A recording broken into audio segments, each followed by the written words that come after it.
il faut quand même un minimum d'organisation pour tout gérer.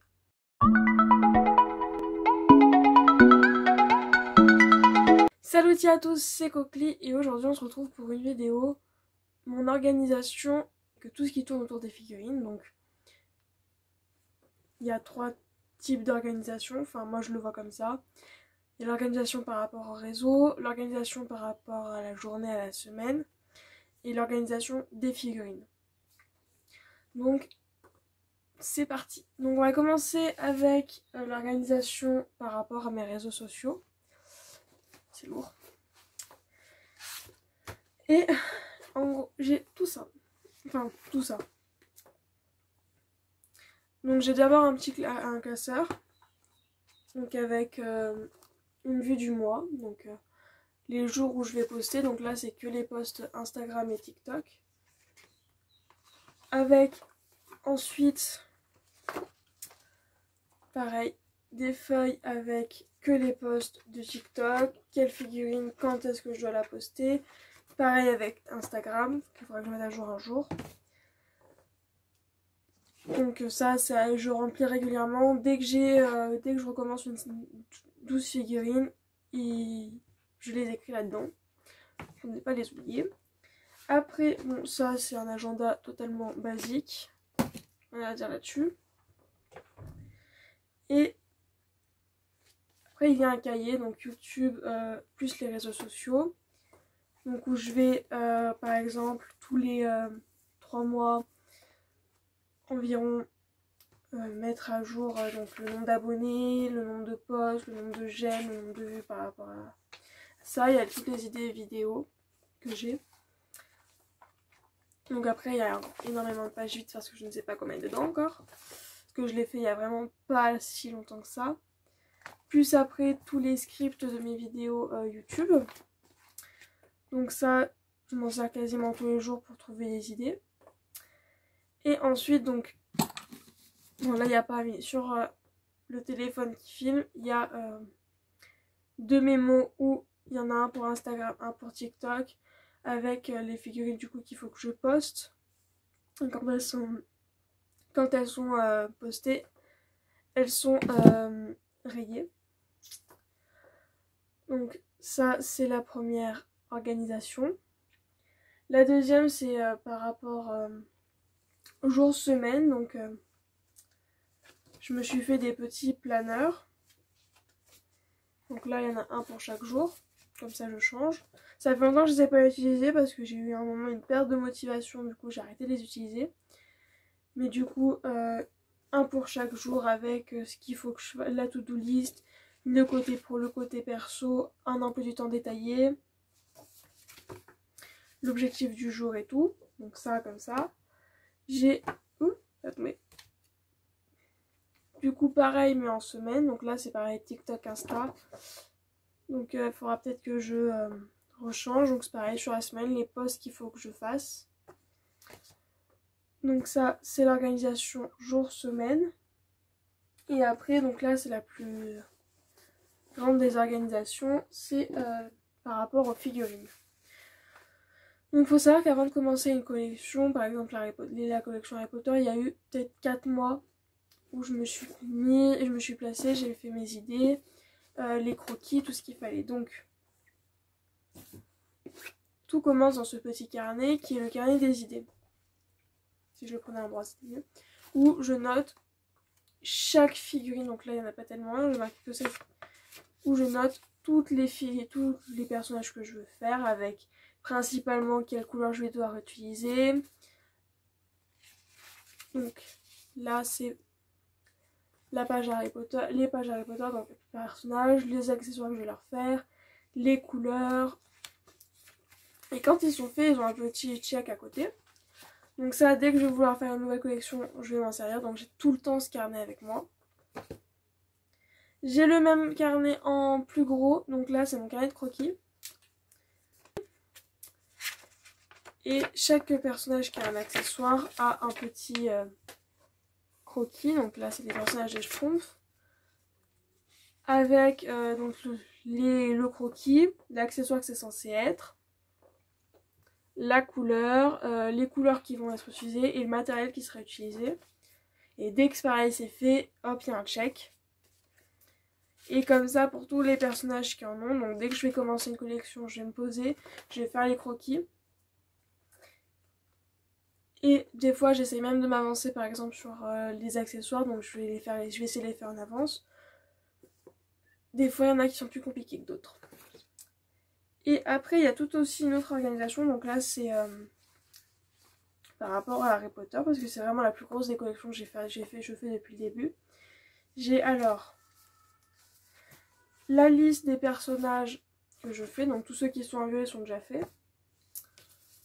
Donc une liste de tous les personnages que je veux faire, donc avec un truc rose à côté quand ils ont les cheveux bouclés pour que moi je puisse me repérer. Pour m'aider, j'ai fait 2 feuilles sur les infos des personnages. Donc quand je parle d'infos, c'est la couleur des cheveux, la couleur des yeux et s'ils sont les cheveux bouclés ou non. Dans le même style, j'ai fait la retranscription français-anglais de la plupart des personnages. C'est pareil, c'est écrit aussi sur cette fiche à côté. Comme ça, je peux facilement avec les réseaux sociaux changer. Donc ça, c'est 3 feuilles sur du coup les infos et les noms et les prénoms en anglais. Ensuite, là, j'ai tous ceux à qui il leur faut une baguette. Donc tous ceux qui sont soulignés, ils ont une baguette déjà faite, qui est peinte et qui est finie. Et ça, c'est tous les accessoires. Et donc pareil, tous ceux qui sont surlignés ont déjà leurs accessoires faits. Ou si ils sont partiellement faits, qu'ils sont pas peints, mais que la c'est fabriqué, ils ont juste un petit point. Et quand ce sera fait, ce sera surligné en plus gros. Et donc du coup, pour m'aider, donc je fais des calques. Donc là, c'est tous les calques des baguettes qui ont déjà été faites. Enfin, qui ont déjà été peintes et tout. Les calques des gros morceaux, donc par exemple des blasons, la marque des ténèbres et tout. Donc tout est retranscrit dans une petite boîte. Et quand j'aurai fait une liste de collection, ça partira quelque part d'autre. Et pour m'aider à me retrouver, j'ai écrit tous leurs prénoms dans des petits papiers. Donc ils sont pareils dans une boîte. Et quand du coup le personnage est fini, il finit dans une enveloppe. Le prénom finit là-dedans. Donc dans une enveloppe spéciale Harry Potter. Avec tous les prénoms qui sont déjà faits. Vous évitez d'en perdre un, ce serait bien. Comme ça, au cas où qu'un jour je dois faire une autre figurine Harry Potter que j'ai déjà faite, j'ai juste à venir là, à chercher et à m'y retrouver. Donc chaque petit calque a bien sûr le prénom de la personne à qui appartient la baguette, si c'est mieux que rien. Et quand j'aurai fini ma collection Harry Potter, ces calques partiront dans l'enveloppe de Harry Potter, et ce sera pareil pour chaque grosse collection, pourquoi pas, si vraiment il y a énormément de choses. Donc comme ça c'est fait. Et pareil, du coup j'ai une petite boîte avec les accessoires et les baguettes qui sont préfaites. Comme ça, quand je choisis par exemple un personnage, j'ai juste à chercher la baguette, l'accessoire et à pouvoir commencer. En même temps, par rapport aux figurines, sur un deuxième téléphone, donc celui-là, j'ai un doc qui est ouvert avec toutes les photos des personnages. Comme ça, si je filme avec celui-là, j'ai déjà un téléphone que je peux regarder facilement. Et j'ai une sorte de roue de la fortune avec tous les noms des personnages. Et du coup, chaque fois, la roue choisit un personnage. C'est pas moi qui choisis, sinon je ferai tout dans l'ordre. Et c'est pas drôle. Donc du coup, par exemple, le premier personnage de la collection Harry Potter, ça a été McGonagall. Puis derrière, t'avais, je sais plus, t'as d'autres personnes. C'est pas dans l'ordre. Du coup, c'est vrai. Pourquoi je le mets là-bas? Et donc du coup, on continue avec l'organisation des figurines qui est la plus longue. Hein. J'ai un autre petit carnet qui, du coup, comme je l'avais dit, je crois, je sais plus, dans la vidéo du matériel que j'utilise. Donc du coup, c'est celui où je marque les figurines que je veux faire pour telle ou telle personne ou que on m'a demandé de faire. C'est un peu le carnet des commandes qui va je mets à jour aussi. Et enfin pour finir, je suis en train de faire des tests du coup. Et pour m'aider à mieux refaire les mélanges, par exemple il y a énormément de couleurs qui sont des mélanges et j'arrive jamais exactement à refaire la même. Je me suis mis en tête de faire un carnet avec les mélanges et les techniques que j'utilise pour les figurines. Oh, ça bouge autant. Donc il est encore en cours de fabrication on va dire.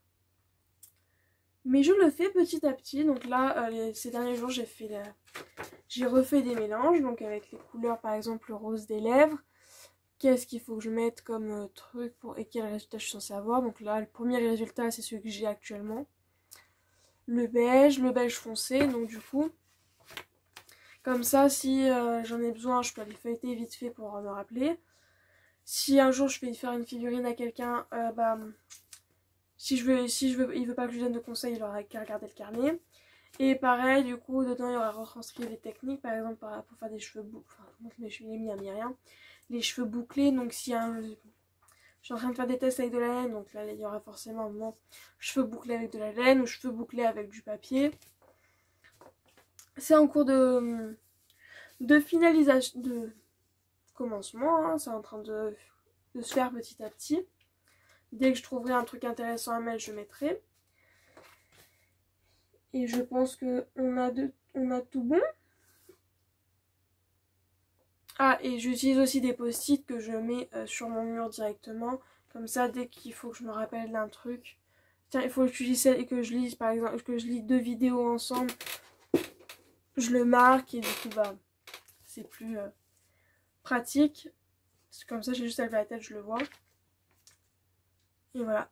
Donc, dites-moi si cette vidéo vous a plu, si vous avez une organisation particulière par rapport à tout. Et moi, je vous dis à bientôt dans une prochaine vidéo. Ciao!